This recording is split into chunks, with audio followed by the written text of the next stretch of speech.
Welcome to the Adopt Well podcast. We're your hosts. I'm Amy Bagwell. And I'm Macy Peralt. Together, we'll discuss helpful topics for anyone touched by adoption. In this episode, we're going to answer the frequently asked question, how do I share my child's story with them?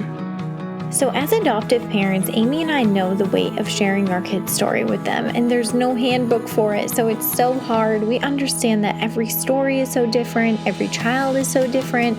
They're even at different ages, different stages, and it can make this feel impossible to plug into the equation how in the world we're supposed to tell our child the entirety of their story and when we're supposed to do it. So today, we're going to dive into this. Yeah, I mean, it really is so difficult to figure out, even as parents ourselves, like Macy said. So we did a little research to find out how adoption professionals and counselors are advising adoptive parents now how to share their child's story with them. And we also held an informal Instagram survey you may have seen on the Adopt Well Instagram account. And we actually had over 130 adoptees share their perspective on learning about their story, which was so helpful. So if you're one of those people, thank you so much. You can rest assured that all this will remain totally anonymous. But they were so generous to share their experience so that us and all of you can really love the adoptees in our lives really well. Seriously, 130 adoptees. I could not believe that. I was so thankful. And Amy and I talk often about how we joke like we're not adoption professionals per se, in that like we might not have a degree that we're putting to work in the adoption field, but obviously we do a lot of adoption research and we've learned a lot and we feel like we have a lot to offer. But ultimately, adoptees are the biggest professionals because they're the ones who it has happened to. They're in it. That's right. Yeah. And so I'm like, what better quote unquote adoption professionals could we use here to give us this information than the people who have walked in these shoes themselves? So I'm so thankful for all of those people. So we have had so many questions about talking to your kids about adoption, when to share information with them, how to even tell them that they were adopted, and the list goes on. So in today's episode, we're going to just be sharing what our friends in the Adopt Well community have shared with us. And then we're also going to share some specific examples along the way of just how we've done it in our own adoption and how we've shared with our kids. So, Amy, do you want to start by just sharing some of the stats from our Instagram polls? Yeah. A big one right out of the gate is we asked, how did you find out that your parents adopted you? And out of over 130 responses, 90% of the adoptees said that they have always known. It's just been part of their, everyday life story. And 10% of them said that they actually had the talk, as we would say. Right, the talk, for sure. Yes. I'm guessing that the majority of the 10% of adoptees who had, quote, the talk, right, are probably older. And here's why I say that. It's been debated for decades as to when and whether or not adoptive parents should even tell their children that they adopted them. And this is not to shame any adoptive parents who did not know any better. I know that years ago, that was actually the advice that professionals gave to adoptive parents. And one article that I was reading said that there was a study done in the 70s that showed that the majority of parents in the 70s did not tell their child they were adopted at all. And it's so sad because they thought they were genuinely doing the right thing, the best thing for their kid, if that's what professionals telling you to do. So that, I can only imagine, that is a very tough spot to be in as a parent. Oh, man. So tough, for sure. So I know that. Go ahead. Oh, yeah, you go ahead. Well, I'll just say, most of us agree now that we know, just from research and whatnot, that we shouldn't plan on having the, quote, talk with our kids when we think they're old enough to handle it, but it should just be more of their everyday story, something that we talk about early and often. So I know that for most of you listening as adoptive parents, that's probably the route that you've opted to take, but we'll dive into lots of other thoughts on that later. Yeah, for sure. I just have a couple other thoughts on this too. Number one being, if something is kept a secret, I feel like the message that sends is that it's something to be ashamed of. And number one, point A, we don't want our kids to think that they need to be ashamed of their adoption, but also that just makes me feel like I wouldn't want my child to think that I'm ashamed of their adoption as their parent if I kept it a secret.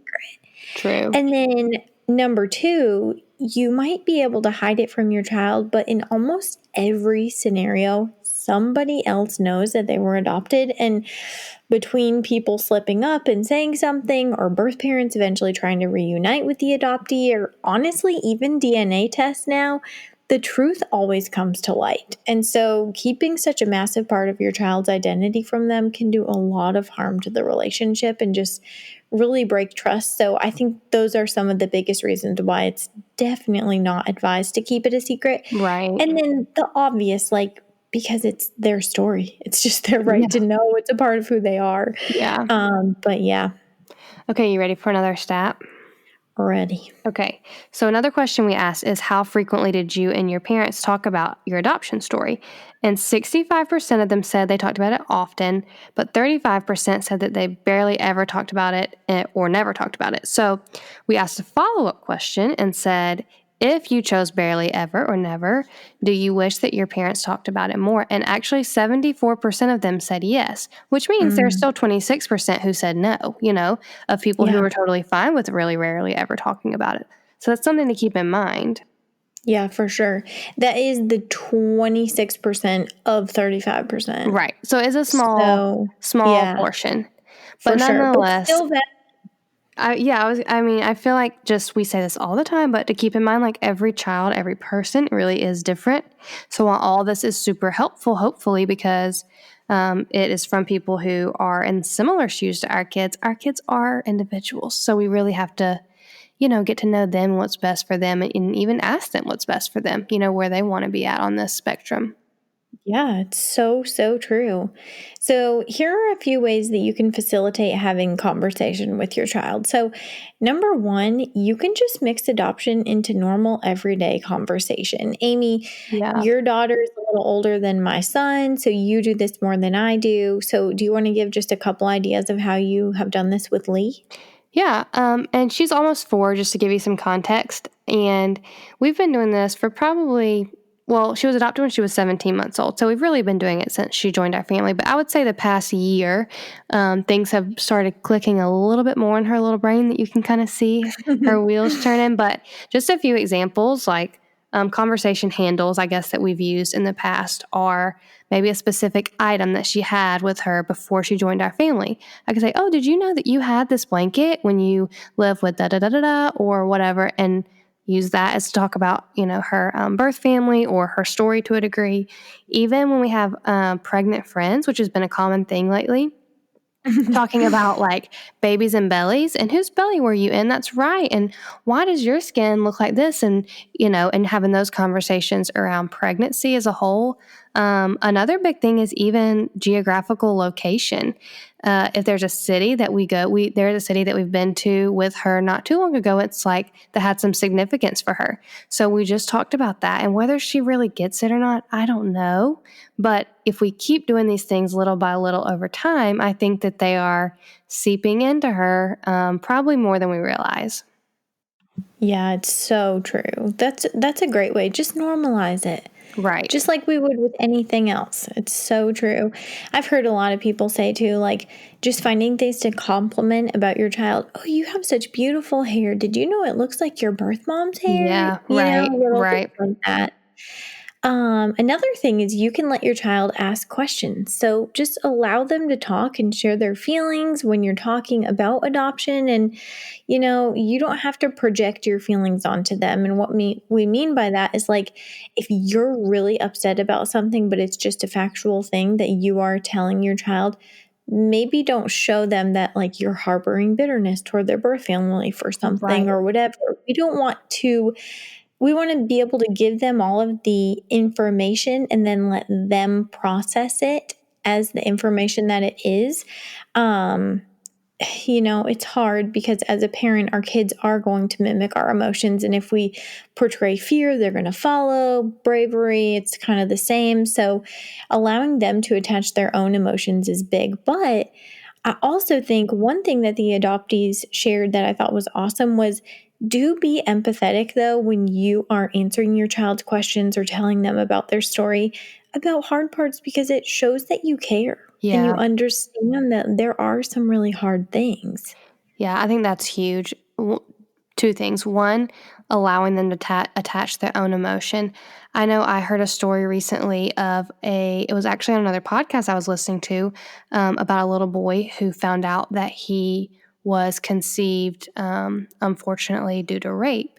And Yes. I think you heard it too, Macy, but he was excited about that. And the person's like, wait, what? This is not an exciting thing. And it was all of a sudden like, no, this was like a victim, not like just a choice that she made that she didn't want me. It was like, no, she was a victim in this.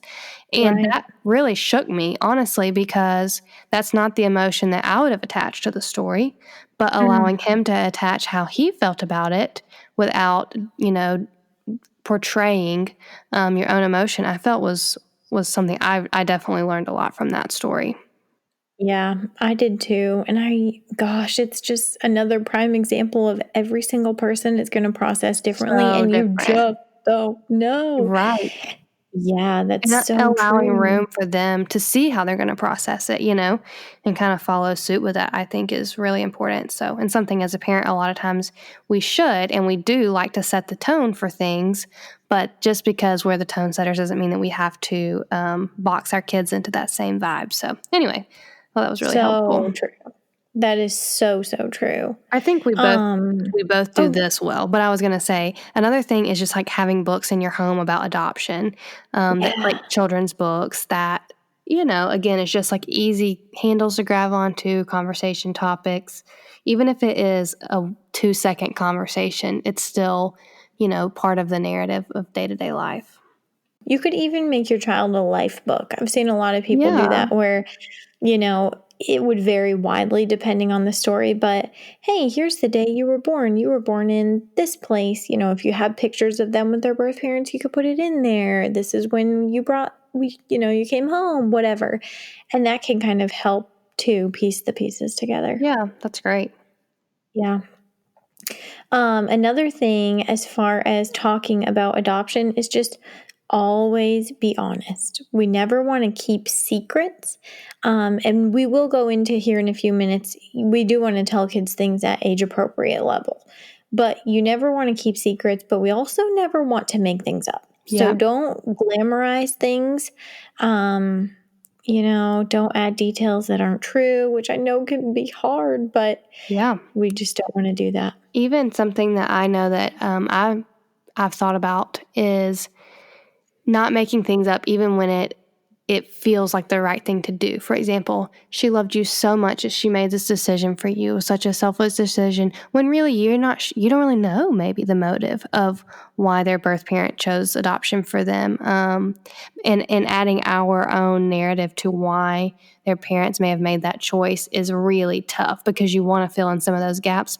And sometimes, we can, depending on what we know, and sometimes we just can't. And we'll have to either wait for them to share that part one day or just leave it as I don't know. And that's tough. Yeah.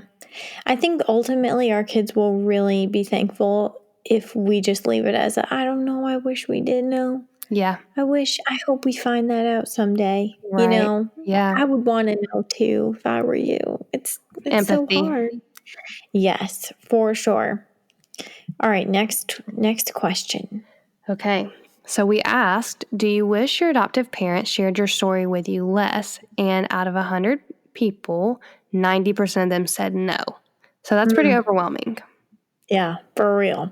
I know my daughter at 3 will already say, I don't want to talk. I don't want to talk right now. I don't want to talk about that. Not in regards to adoption, just in general. So she'll be sure to let me know. Oh, for sure.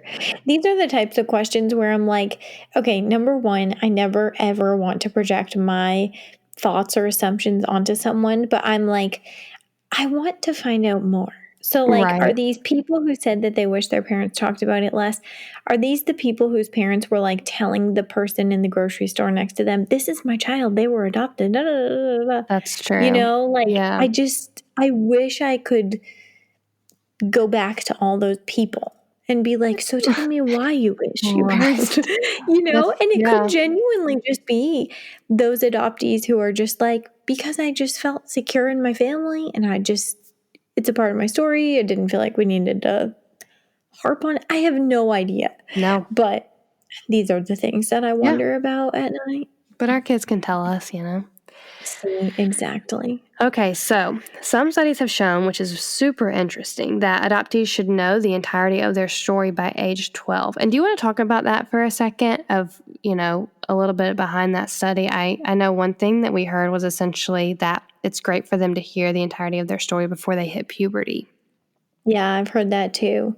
And I So, guess just because you're going through so many changes, it's really hard to process emotional things. And I don't fully understand that, just to be completely honest. And I didn't do a lot of research into it, but it looks like that's a pretty yeah, I've read it. widespread belief. I've definitely read it in several different places as well. So, anyway, we asked the adoptees in the audience, the Instagram audience, if you will, if they agreed with that stat. And out of over 100 people who voted, 71% of them said that yes, that they did agree with that. So that's super interesting because, like you said, we do need to share things age appropriately, and age Mm, 12 still seems so young. But at the same time, they aren't going through all of the hormonal changes and all that comes along with puberty. And so maybe right. being to digest it with a more level head before you can really comprehend things, maybe that is what's best. So Yeah. yeah, this is a tough one for me as a mom thinking, wow, Oh, that's not that far away in the big scheme of things. well, it's so true. And I mean, let's just chat about the age appropriate thing here for a minute. And it's really, really tough because a lot of us are over here and we're just like, okay, how do I tell my child their story? And we have all of these bits and pieces and different things. But then there are other ones of us, and I'm not saying this is my story, but there are other people who have participated who are like you said earlier, my child is a product of rape, or my child was sexually abused as an infant or a toddler and they don't know it, or I mean, there are some horrific things out there, Right. and there are some really hard things that people are just agonizing over how and when do I tell my child this? And ultimately, yes, you do need to tell your child that part of their story because their body's going to remember, even if they don't have the words to put to it. They will have pre Exactly. verbal memories. There's no doubt about it. Trauma is trauma. Their story is their story. They deserve to know where they came from. But piecing together what age appropriate means can feel really overwhelming. Yeah. But I think that one thing that I've read that's really helpful, I guess, as an example, would be I'm not going to go tell my 5-year-old son, he's not adopted, but my 5-year-old biological son, I wouldn't tell him something about like drug addicts and all these details. And these people were doing all these drugs and all this stuff. So they got their child taken away from them. No, I'm not going to tell him that because he's not going to understand. That might cause him a lot of fear. He wouldn't understand. But I might tell him, hey, there were these people and they were making some bad choices at the time and they just couldn't give their kid a safe place to live. So Right. until they were able to make better choices and get the help they needed, their kid went and lived with someone else. Like Yeah. there are ways that we can tell our kids things without going into way too much detail. And then we can always say, too, when you're older, I can explain this to you a little bit more. I think that really is important to focus on letting them know that there is more to the story that they'll share with time. Because even right Mm. now, I think about this is so silly and so simple, but um, drinks, Coca-Cola, right? I don't drink a lot of Coke. I really don't. But every once in a while, you just got to have a little caffeine hit beyond what the coffee can provide. So, but my daughter, who's 3, she cannot drink Coke. We do not allow her to drink Coke because it would be madhouse for everyone. But she knows that when she's an adult, she could drink Coke. And so she'll say, oh, that's for adults. That's just for adults. So even now, she understands to a degree that there are different things that you get as you get older. And I think Mm. that being able to share with her, this is just an example, not necessarily pertaining to her story. But let's say that the reason that she joined our family through adoption is for safety's sake. Then we can say, maybe your birth mom, and again, this is not her story, but your birth mom wanted you to be safe, and so she made this plan for you to come live with Daddy and I and be part of our family because she cared so much. She wanted you to be safe. That Right. makes a lot more sense to her, and mommy can share more about that with you as you get older. That's going to make a lot more sense than there were mean people coming in your home and, like, we're not gonna dive into all that. So, again, that's just an example, but I do like the safety fact as something that smaller kids can understand without having Mm. to add in some scary layers. Yeah, for sure. Especially just when pertaining to those really hard things. Right. Another thing that I heard too, as far as delivering some really hard information, is if you, as an adoptive parent, are feeling like this is so hard and so heavy, I literally don't know if I can do it or how I would do it, you can always get a professional involved Yeah, to and don't either. feel ashamed of that, I will go ahead and say. Yes, for sure. Like if you need help, go to do some counseling, figure out, you process through the hard things yourself first so you feel like you can talk to your child in a better way about it. But also, even if you need someone to kind of be like a mediator, maybe you all go to a counselor together and you're there to support your child in this setting where maybe the counselor is able to help you work through some parts of the child's story and tell them some things, and you're right there with them to support them through it as they're getting the information. I mean, I think the most important thing is that they do get the information Yeah. and that we, as their parents, are their biggest supporter through it all. Yeah, that's great. Yeah. Yeah. Okay, so we asked some further questions just where we got some specific responses, and they were super helpful. So we pulled out some of the most helpful ones, and again, lots of them overlapped. So this is not all of the responses, but to sum it up, we asked what were some helpful ways that your parents shared your story with you, and so just a few helpful things that they said. One was they didn't talk about me like I was fragile or broken, but like I was normal, and that Mm. is just I don't know, pierces my heart. Yeah, for sure. Almost like I think some adoptive parents sadly talk to their kids like their child is a victim and the parent is the savior. Yeah, yeah. Yeah. Yeah. Another Yeah. person said that they would always ask, "Do you want to know more?" Again, Oh, yeah. super practical, very helpful, because I could imagine that there are times in life where you think, you know what? Nope, that's all I can handle right now. And times when you think, yeah, I do want to know more. Just leaving that open door policy. Yeah, for sure. For sure. One thing that someone mentioned was taking the adoptee on a heritage tour, which means going back to wherever the child was originally born or, spent the early part of their life, was from, which I can only imagine would be really healing to the heart or at least really help piece some things together. Oh, yeah. I can't imagine, but I mean, and when I first heard that, I immediately thought international adoption, but I Me could too. so I almost easily said do that. that for our kids. I mean, Yeah. even this sounds silly, but like I would like to go to the hospital I was born in. Not for Right. any reason that just sounds kind of cool. For And so I real. can only imagine for someone who was adopted that could be something really special. So anyway, something that I think that we could incorporate more even in domestic adoption situations as well. Yeah, I completely agree. Another thing which we've already mentioned, but I think it's worth mentioning again, is just open door policy. I knew I could always ask questions, Yep. which, yep, I love so, that. so good. And Yeah. lastly, someone said they were patient with me. And Oh, wow, I feel like as a parent, we have got to put on our patient pants because it's the this is only way. tough. Yeah, it is tough. Seriously, it's so tough. I can't imagine these kids, the things that they have to process, and they just need to know we're there for them no matter what. We're not going anywhere, Yeah, regardless of how they react, regardless of what they're going through, how they're processing it, that we're going to be there for them through the good and the bad. yeah. So then we asked, what are some maybe unhelpful ways or unhelpful things that your parents did that we could learn from? And these were super interesting, very helpful. What the first response was associating poor behavior with darker side of my birth family, and Oh, wow, that so gets me sad. for sure. Yeah.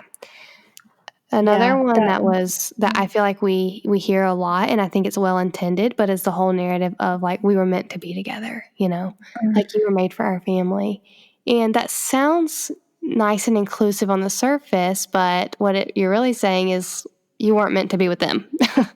right, you know? exactly. We dove really deep on that in our first season on our adoption and Christianity episode. Yeah, that was I good. feel like that's a very like Christian thing to say. This was always God's plan. We were always meant to be together. And we covered why we really shouldn't say that to our Yeah. adopted kiddos. Yeah. Yeah. I'm trying to read a few more of these. That would be great. Another one just said comparing me to other adoptees wasn't helpful. And again, that's just another reminder that yes, we need to listen to adoptee voices, and but also remember that they are not our children. So we cannot necessarily compare them, even though it is helpful to learn from them. Yeah, for sure. One thing that a lot of the adoptees said that was unhelpful, that like, wow, so true, was their parents talking negatively about their birth family. Yeah. Yeah. That's so sad. Just no matter how rough the situation is, there are ways that we can talk to our child and even tell them hard things without de edifying their birth family Yeah. to them and to the rest of the world, too. Oh, especially. Right. Yeah. Something that I thought was good because I could see how easy it would be to do is using humor to diffuse difficult topics. Because, Mm. I mean, how often do we do that in our day to day lives? It's like I'm going through a horrible season. I'm very sad, but oh, you know what? Let's just go have some nachos. Ha ha ha. It's like, no, wow, Right. what's going on? So I can only imagine that being in a situation where you're having to have such difficult conversations that you would want to refer to humor. But I would just say from a personal perspective, I've been one of those people that's like, I'm not going to dwell on being sad. I'm just going to move on. And I remember a few years ago, went through something fairly difficult, and I felt like after there was a couple weeks where I had just kind of stuffed it down, moved on with my life, and I felt like God was just saying, like, you need to sit in this pain for a minute. And I sat on my couch and I cried my eyes out, which is very unlike me. And I just cried and I wrote it all out in a journal and just kind of mourned, so to speak. Yeah. And I felt so much better after I came face to face with the thing that I was so upset about. And I actually processed, like, no, this really is sad. And it's okay to feel sadness and process that and then move on. That I feel like, even as adoptive parents, that we probably need to sit in the grief of our kids' stories and feel that grief and sadness and then move on from it, so that we can acknowledge it for what it is before we present it to them. Yeah, definitely. It's so, so true. Another thing that they said was telling our story to others in front of me, Mm, which this is confusing. We're talking in from a million different perspectives. But basically, it was the adoptee was saying it is unhelpful for adoptive parents to tell my adoption story to other people, right, especially when including I'm in front sitting of me. right there, right. For sure. And we say this all the time, but like Amy and I have become more and more and more careful who we tell our kids' stories to, because we've said this on many episodes, but in case you haven't heard us say this before, we are the gatekeeper of our child's story. Right. And so keep everything that we're saying in mind here. Keep in mind the fact that, like, you don't have to tell anyone your child's story. In fact, I would be really careful with who you do tell. Because for Amy and I, we're like, you know what? Very few people need to know our child's whole entire story. We can still tell a lot of our own adoption story without giving away details of, our kids' stories. Ultimately, I want to tell my son his story at age appropriate levels as we go along. And I want him to decide someday when and if he wants to share it. It's Yeah, not my story to tell. that's so So, true, and and same you with don't his wanna birth you family. would hate for them to hear it from somebody besides you as well. Absolutely. Something else that they said, actually, a couple people put this roundabout same quote, was the whole narrative of, "She loved you so much, she gave you up." It's like, Mm. again, that goes back to what I was saying earlier. That could maybe even be a lie. I'm not saying that it is a lie, but I'm saying we can't put words in the mouths of our kids' birth parents unless they have said, "I loved you so much that I, made this plan and gave you up." And if they said that, then that's what the truth is. But if they haven't, we can't speak that on their behalf. So I don't know. I'll say lastly, another great point was just leaving out details or lying to quote unquote protect me. which again is something as a parent that it's easy to do under the guise of, I just want to protect you. But really, we don't really know how to share information or feel comfortable sharing it. So we'll just leave that part out, and Yeah. that's not helpful to anyone. So anyway, Yeah. then we really ask, okay, so how should parents share hard parts of their kid's story with them? And we got a few really helpful responses here. One that was interesting to me. Someone said to share it delicately that my adoptive parents did not share my story with me, but my biological mother did, which Yeah. I think is so interesting because it's like, well, again, I want to sit down and have a deeper conversation. Well, did they not know? Because there are some things that only your birth family is able to share because they're the only ones that know. Right. You would hate to think that they knew and didn't share, but, who knows? So that's tough though, because we can only do the best we can. If we don't have the information, then, we can't share it. But if we do, hopefully we will. So. Yeah. And Yeah. then someone said counseling is highly suggested. Seems like that's a Yeah. recurring. Our last episode, if you haven't listened, we sat down with Cam from Therapy Redeemed, and he just talked about what that whole process can look like because he specializes with adoptive families in general. And I thought, wow, this literally cannot hurt anything, Yeah, So for sure. I was talking to my husband Charlie about that recently. Like, I just feel like this would be a good thing just to do, just because why not? What could it hurt? Yeah. So even with our kids young as they are, something we've still been talking about recently. So, we'll see. Yeah, definitely. I totally agree with you. All right. The last thing that we asked was just if there was anything else that the adoptees wanted to tell us. And I love this one, but it says joy and grief can be simultaneous.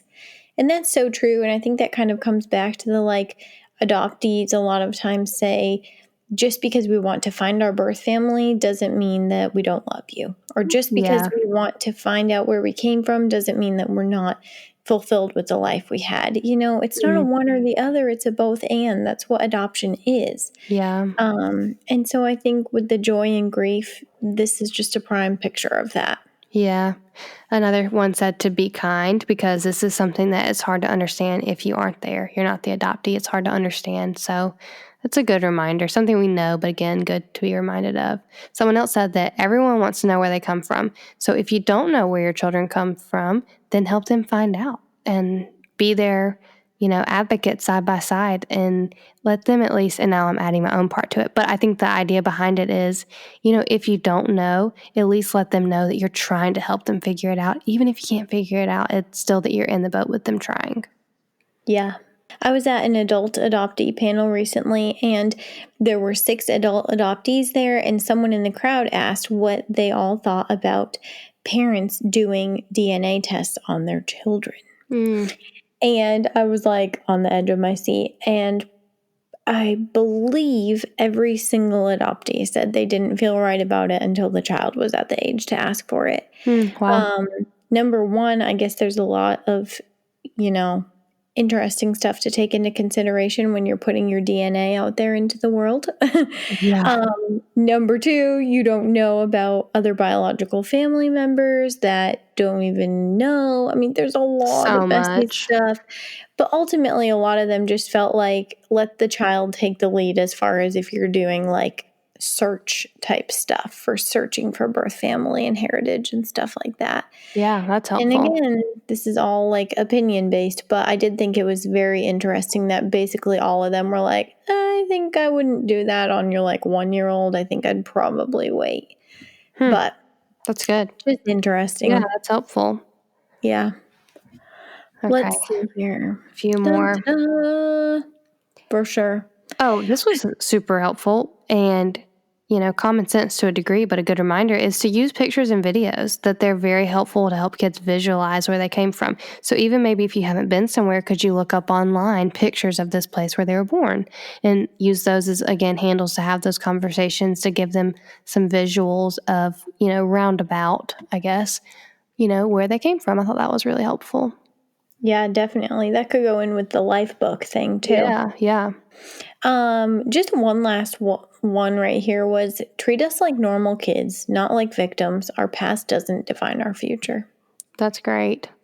Yeah, for real. Another, I thought, crucial thought was that adoptive parents need to be on the same page when you're sharing your kid's story with Oh, them. And really, I mean, that goes for really life, that you and your spouse should be on the same page, whether you're just beginning the adoption process or you're raising teenagers, I'm sure.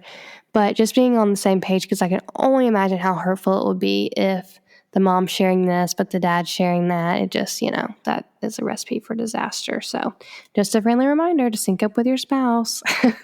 yeah. Going along with that really quickly, we've talked in previous episodes about how when your child's really little and they don't even know what you're saying, it's still really helpful to tell them their story because it's practice.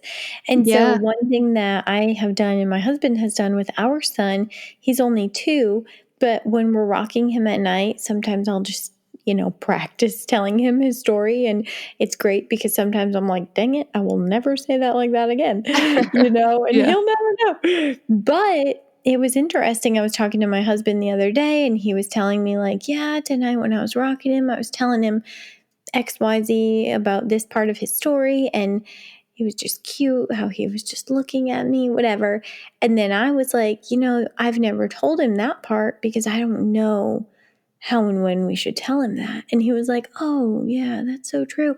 And so it was just interesting for us even to like share what we're sharing and be like, how do you think we should? Well, maybe, when should we say that? So just to your point, like even I'm over here like, oh dang, I think we need to make sure Think I'm up. telling him what I'm telling him and he's telling me what he's telling him. So yeah, Seriously. It's more difficult than it sounds sometimes. for sure. One thing I've been thinking of throughout this, as we've been talking, is that we did an episode last season, season 1, with Krista Jordan, just on navigating a closed adoption. And for people who you really don't have any information or any story to even share, I would really suggest you go listen to Krista's episode because I feel like she shared a few helpful tips of how they talk with their son Kai, who's in a closed adoption, with what information they do have or even what kind of questions they could imagine together or things of the sort that could be helpful if that's a boat that you're in. Another thing, you can write down your child's story because you will be surprised how fast you forget little details that might matter to them someday. Even one example like, hey, did you know when we met with your birth mom when you were in her tummy, this is what she ordered to eat? Yeah. Like it might seem like such a tiny thing, but those little details could be gold for your child when they grow up. And as someone who is going through a toddler and newborn stage, both of us, we'll just go ahead and say that, you are shocked at how much you forget. Things that you think, I'll never forget that. And then I go back and look at my journal and be like, oh my gosh, I totally forgot that she said da-da-da-da-da, So thank God I did write a lot of stuff down, and I wish I would have written more down. But even now, I just struggle to write down as much as I used to because time is fleeting. But I know, 10 years from now, my brain is going to be, not quite so sharp. I'm with you. My mom would always say that the paper remembers what the brain will forget. Oh my gosh, that is adorable. So, there you go. It. Study hat. Well, y'all, thanks so much for tuning in with us. I know that this conversation can sometimes feel overwhelming just in knowing how to do things that don't necessarily have an equation attached to them. But just as a reminder, we're all learning as we go, and we're obviously doing the best that we can for our kids. And we know that you wouldn't be listening to this episode if you didn't feel the same way, that you wanted to do the best that you could. So we really hope that this was helpful info for you as you're continuing these really rich conversations, hopefully. But we would love to ask you a favor. If you haven't already, it would really mean so much to us if you would leave us a review of the podcast before you go.